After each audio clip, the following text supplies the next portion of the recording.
Hey everyone, it's Anthony Ramos. Okay, so sadly, none of us can be at concerts in person right now, but thankfully, some artists are releasing some live albums that are keeping us going, including my favorite artist, Mika.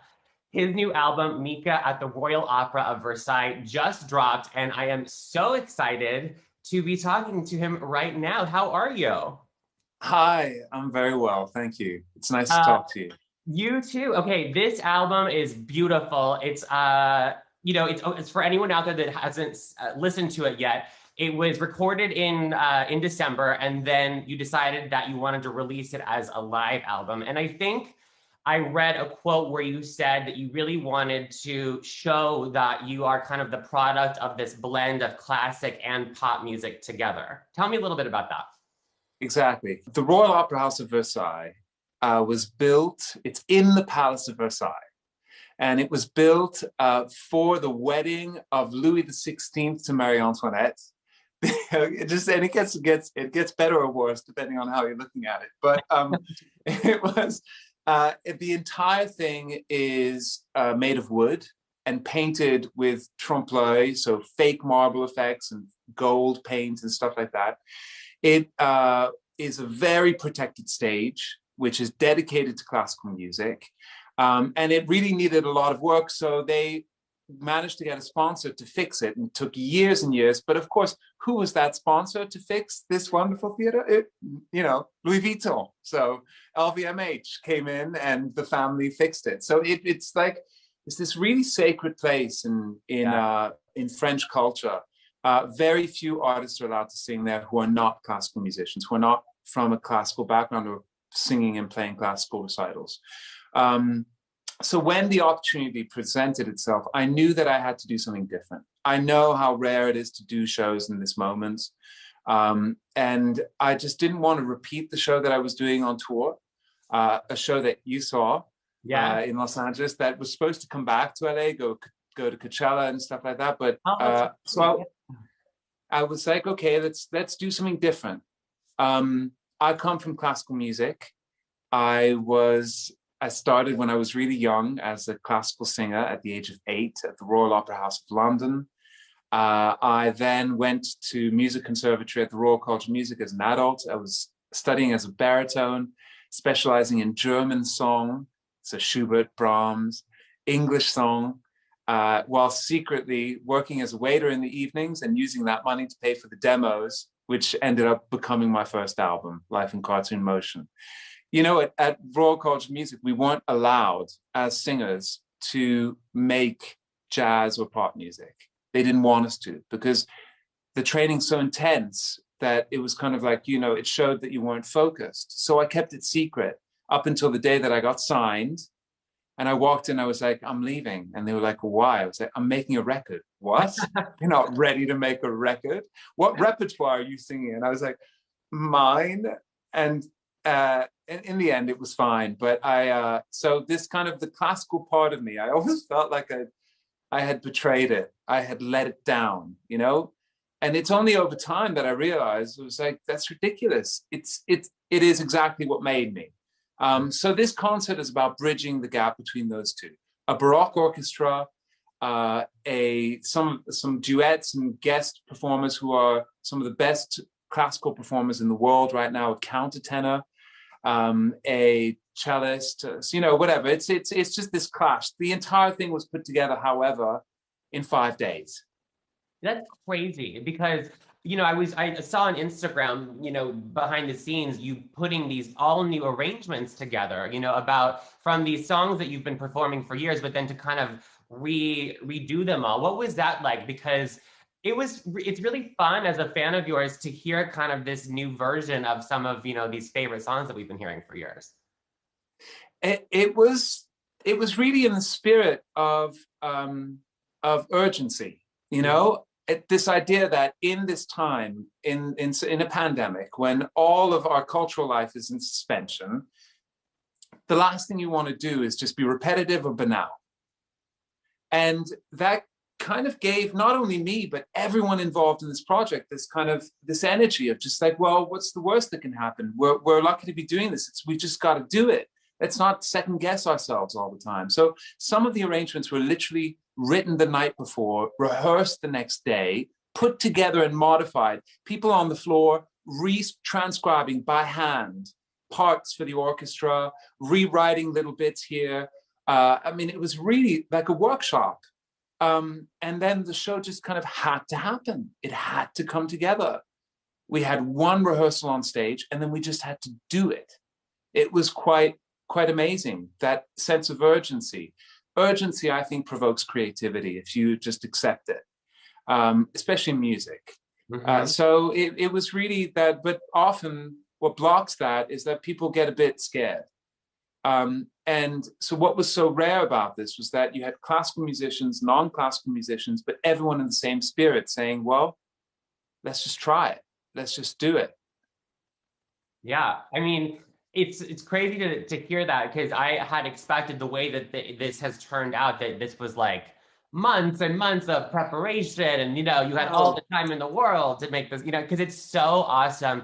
Do you have a favorite of the show, like any of your songs, the way that they turned out? Because it is, I think I have my favorites, but I'm curious if you have a favorite, the way that this new version turned out. Well, there's three things that are quite beautiful in the show. One of them is a duet with it's me and a male countertenor called Jakub Orlinski. He's quite a remarkable singer. He's definitely the most good-looking classical male singer in the world right now, I would say. But beyond that, he's also a break dancer. Oh. And you know, he shows up in skateboarder gear, and with like, and, you know, and he sings, and he's really becoming one of the best classical countertenors in the world. So it was fun that, again, all this clash of worlds, and we did this song called Over My Shoulder. Yeah. With his very classical voice and my kind of mix of a voice. So that was quite beautiful. But there was one song that was quite powerful, was Origin of Love. That's the one. That's my favorite. If you asked that, that's exactly what I would have said. Yes. Really? Yeah. I mean, oh, good. Well, I mean, I think it was, it had a particular charge, you know, that song. Look, there was a gospel choir as well on the stage. It's the first time ever a gospel choir has sung on the stage of the Royal Opera House of Versailles. Yeah.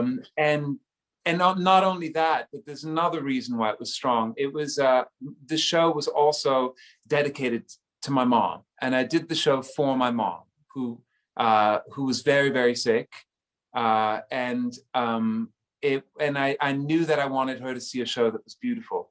And strangely, I think for some reason, all the musicians on stage at that time, the orchestra, the setting, all these voices behind me, my mom made it into the audience. She got, you know, there wasn't a way for her to get in with her chair, so two firemen lifted her and brought her in, and she was watching this song, and for some reason it all came together in that moment, and I think that's what made it particularly charged.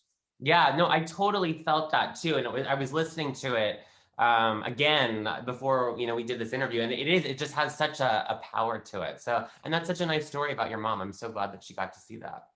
Yeah. Another thing I want to talk to you about, that you know, it's thinking about, you know, your creativity in this quarantine that we're in. In September, you did the I Love Beirut show, which obviously raised so much money for the people in the city that were affected by that horrible explosion that happened in August. Obviously, Beirut is such a important place for you. Tell me what it was like for you to get to do that show and to kind of jump in and help people when they really needed it. Well, you know, the motivation was to help people and to raise money, but also to help form some sort of emotional connection between the disaster of these explosions in Beirut and the people at home watching the show all over the world. Mm-hmm. So how do you create this kind of communion of spirit, which is what I like to call it? You know, what's so powerful about a concert, in a similar way, whether it's theater, whether it's festival, whether it's concert, and for some people it can also be like, you know, going to church or whatever. It's this kind of like unifying of people in one place, all on the same wavelength and living through the same emotion at the same time. And that's really, the most healing thing about going to shows. You just feel like, okay, you're not as alone. And that communion of spirit is so powerful. And it's really what we're missing. We're really, really missing that right now. And when what happened in Beirut happened, I was like, how do I create that kind of grouping of people, grouping of emotions? And even though everyone's going to watch it on their tablets, in different time zones, on the computers, on their home TVs, whatever. So it was about communicating emotion, making it feel kind of urgent and real. And to help people understand the human plight over there. I think that at the same time, I was supposed to do it in my garden, where I am right now, which is in Tuscany, in Italy. Lovely. It looks lovely. The gardens are there. You can't really see it because it's actually good weather today for the first time in a long time. But I was supposed to just do it in my garden, and of course, in typical style, it just kind of got a bit bigger than it was supposed to, and it got bigger and bigger. And all these guests started saying they wanted to take part. And from one crew of 7, we ended up with 14 crews around the world in 7 different countries. And it was quite a feat. Again, with COVID and all this stuff, it was, but the same thing again, limitations and the lack of routine just kind of provokes creativity. You have to think of different ways of doing things. And that's a creative process, trying to find solutions. Inevitably, you have to be creative to find the solutions. And so again, it just became this kind of new kind of show. It was an experience. It was amazing. And it's so funny talking about, what you just said about concerts and live shows, how they can, just bring out people. And I think especially for the LGBTQ community, just, feeling loved and inspired and accepted. It's so funny. I've never actually told a story on camera before, but I think, going back to a concert that you did March 25th, 2007, your first in Los Angeles, I think, at the Troubadour. Do you remember that show? I do. I remember every bit of that show. Yeah, well, the crazy thing was in 2007, I was still very closeted, not out, not accepting myself. And I remember not having tickets to your show, trying to call everyone I knew to find a way. My friend Celine, thanks Celine. I think she called a friend of a friend of a friend, and somehow we ended up getting tickets to go to the show. And that night I ended up coming out at your concert, and it was— You for real? For real. Like I ended up just feeling finally that moment of, accepting myself. And yeah, and after that, the rest is history. Yeah. Wow, that's remarkable. That's amazing. Yeah. And go ahead. So you came out during the show or just after the show? Yeah, well, the other bit of it that's actually so interesting is, so I ended up, I met someone at your show, and it turns out that this is amazing. Yeah, well, wait till you hear this. The gentleman that I met at your show, which, ultimately helped me realize, what I, was looking for, my sexuality, all of that, was your flight attendant on your flight over. And I guess your team— What? Yes, and your team— I remember inviting those flight attendants because we were having like a really good time on the plane, and I invited them all. It was what were they? Wasn't it Virgin? Yep. Okay, I remember, but I never saw them at the show. Yeah. And so one of those that you invited it was the gentleman that I met. Basically had this wonderful connection with, led to me coming out. And so so basically, had you not, been playing the Troubadour, had I not got tickets, had you not invited these, so thank you for all of that. That's unbelievable. That's amazing. No, thank you for saying the story. Yeah, I think about it often. Every time I drive by the Troubadour, I'm like, that was my that was that place. being at your show. I remember you walking out to 9 to 5 that night. You know, I remember all of those bits that you did, and like, Katie opened that show.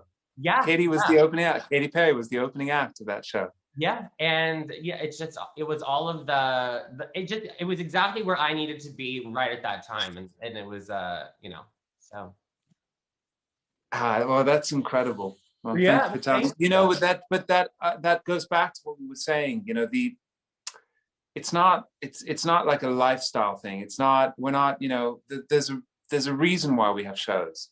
There's a reason why we spend so much money on traipsing across, like, you know, hundreds of kilometers to go to a festival where the toilets stink and the food is overpriced and you don't really sleep well for about 5 days or whatever. There's a reason, Mhm. because the benefit outweighs the kind of discomfort. It's not just about fun. It's also about this kind of feeling okay that can be provoked by grouping together around music. It's such a unifying thing. Sport too, in a way, but it's different. Sports is not as emotional. It's not as Right. spiritual. Yeah, and I have found, because I've seen your shows so many times, and it's every time I'm so pleasantly surprised about your fans and the way that, you know, when I'm next to them, they're so excited and they're so connected to every song. How ready are you to get back on the road and be able to do that again? Because I mean, I know as a fan I'm missing it, but for you, it's got to be such a rewarding experience too. Yeah, it is, and it's a kind of it's a different kind of language. Hmm. You know, it's like a visceral language. It's like you don't speak, you just communicate. And we spend so much time talking, you know, and what's amazing is that normally people say, you know, they talk about a lover and they say, well, with that lover, I don't have to talk, I just communicate. Well, that's exactly what it's like when you're on the stage. It's a way of communicating without having to speak. And it really it feels like when you can't do it, you don't realize how much you need it until you're told you can't do it. Yeah, yeah, and it's yeah, we're definitely ready for another Mika show. Are you? Last question before I let you go, because I mean we could chat forever, but have you found at least this quarantine time to be a creative time for you in terms of songwriting and maybe putting out some new music in the near future? Because some artists have really found it inspiring, and some people find it a little hard to like write new material because it's just a different time. How's it been for you? Um, I think it's kind of more complicated. I definitely haven't been tempted to sit in my kitchen singing covers. Yeah. Like, like no, like really no. Like, you know, and I just I don't get it. Yeah. I don't want to do that. And I know then I've been kind of like, you know, a bit insulted for not wanting to do that as well. But it's fine. It's just a preference. I don't feel like it. Like, to me, it's like it's a whole thing, singing. You know, it's a whole there's a whole context. But um, what's happened is this kind of decompression of my brain. You know, for the first time, it's really weird. I mean, it's going to sound ridiculous, but for the first time in like 12 years, I listened to a piece of music in my kitchen and I was drinking coffee, not wine, and it made me cry. Mhm. A grown 37-year-old man, you know? And but it did have an effect on me. So I've definitely found pleasure in listening to music again, like a 14-year-old kid.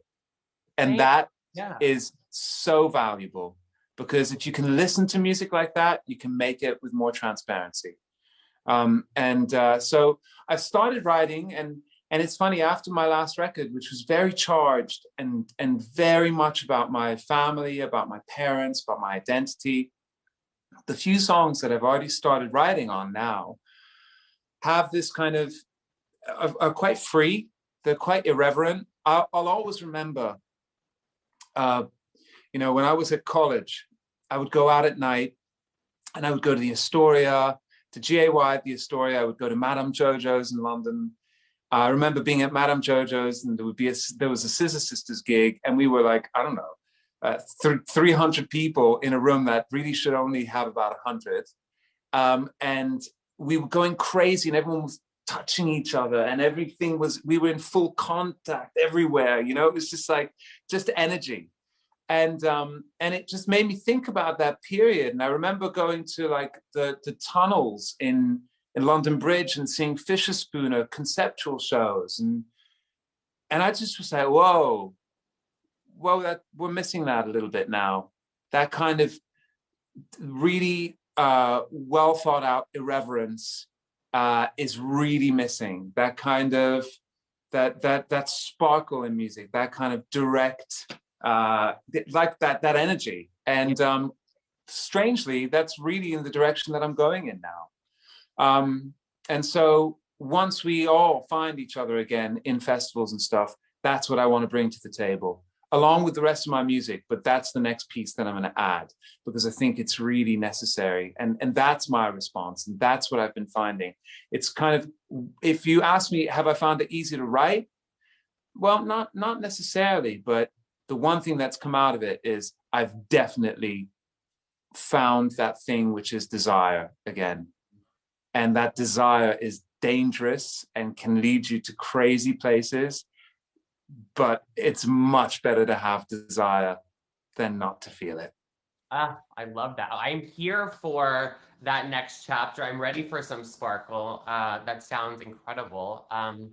Mika, thank you so much for this chat. And everyone, reminder, because we all need some new music, that Mika Live at the Royal Opera of Versailles is available right now. Go stream it, go download it. You will love it. All the hits, this magical blend of pop and classical. So yes, go check it out. And Mika, I can't wait to see you in person, hopefully soon. And likewise, sparkle at your next show.